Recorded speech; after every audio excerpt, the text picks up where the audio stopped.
Hello అండి, అందరికీ నమస్కారం. తెలంగాణ పాలిటిక్స్‌లో ఇప్పుడు ఒక ఇంట్రెస్టింగ్ డిస్కషన్ స్టార్ట్ అయింది. అదే సీఎం రేవంత్ రెడ్డి గారు చేసిన లేటెస్ట్ కామెంట్స్. ఇప్పుడు పొలిటికల్ సర్కిల్స్‌లో హాట్ టాపిక్స్ అయ్యాయి. ఆయన ఏమన్నారంటే 2034 వరకు తెలంగాణలో కాంగ్రెస్‌ను పవర్‌లో ఉంచుతానని, ఆ తర్వాత నేషనల్ పాలిటిక్స్‌లోకి వెళ్తానన్నారు. అక్కడితో ఆగలేదు. రాహుల్ గాంధీని ప్రైమ్ మినిస్టర్ చేయడమే నా లక్ష్యం అని కూడా అన్నారు.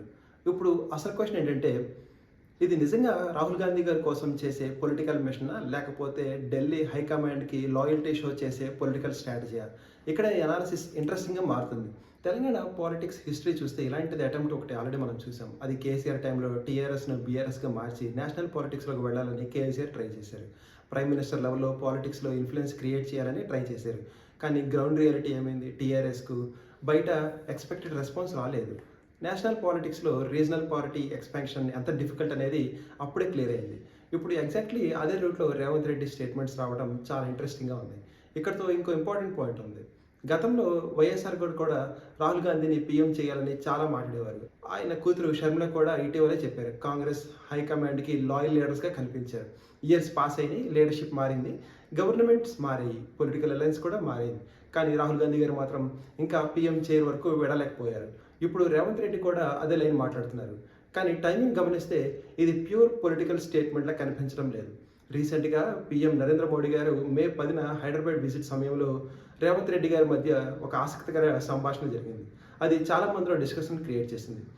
అప్పుడు రేవంత్ రెడ్డి గారిని చూసి మోడీ గారు గుజరాత్‌కి మన్మోహన్ సర్కార్ ఎలా ఇచ్చారో అలాగే తెలంగాణకి ఇస్తా, బెటర్ యూ జాయిన్ మీ అని చెప్పారు. కొంతమంది బీజేపీ లీడర్స్ కూడా ఫ్యూచర్ పొలిటికల్ ఈక్వేషన్స్ గురించి ఇండైరెక్ట్‌గా హింట్ ఇచ్చారనుకున్నారు. ఇది జోక్ అని రేవంత్ రెడ్డి క్లారిఫై చేశారు. కానీ రాజకీయ వర్గాల్లో పెద్ద చర్చ మొదలైంది. మోడీ రేవంత్ రెడ్డిని బీజేపీలోకి ఆహ్వానించారా? ఢిల్లీ పాలిటిక్స్‌లో బీజేపీకి రేవంత్ రెడ్డి దగ్గరవుతున్నారా?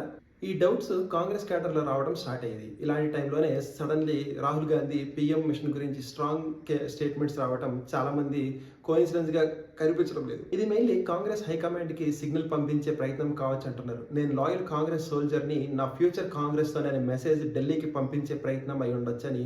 ఎందుకంటే కాంగ్రెస్‌లో ఇంటర్నల్ కాంపిటీషన్ చాలా స్ట్రాంగ్‌గా ఉంది. తెలంగాణలో కూడా చాలా సీనియర్ లీడర్స్ చాలామంది సీఎం పోస్ట్‌పై ఫోకస్ పెట్టినట్టు రూమర్స్ ఉన్నాయి. అలాంటి సిట్యుయేషన్స్‌లో రేవంత్ రెడ్డి తన పొజిషన్ స్ట్రాంగ్ చేసుకోవడానికి హైకమాండ్ ట్రస్ట్ మెయింటైన్ చేయాల్సిన సిట్యుయేషన్ వచ్చింది.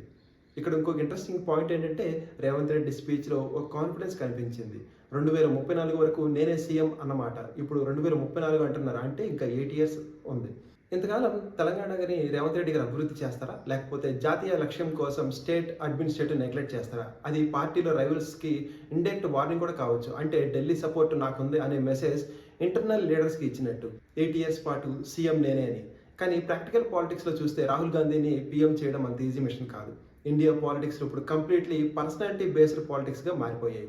నరేంద్ర మోడీ బ్రాండ్ నేషనల్ లెవెల్‌లో చాలా స్ట్రాంగ్‌గా ఉంది. కాంగ్రెస్ ఇంకా గ్రౌండ్ లెవెల్‌లో క్యాడర్‌ని రీబిల్డ్ స్టేజ్‌లోనే ఉంది. నార్త్ ఇండియాలో కాంగ్రెస్ వీక్‌గా ఉండడం కూడా ఓ మేజర్ ఛాలెంజ్.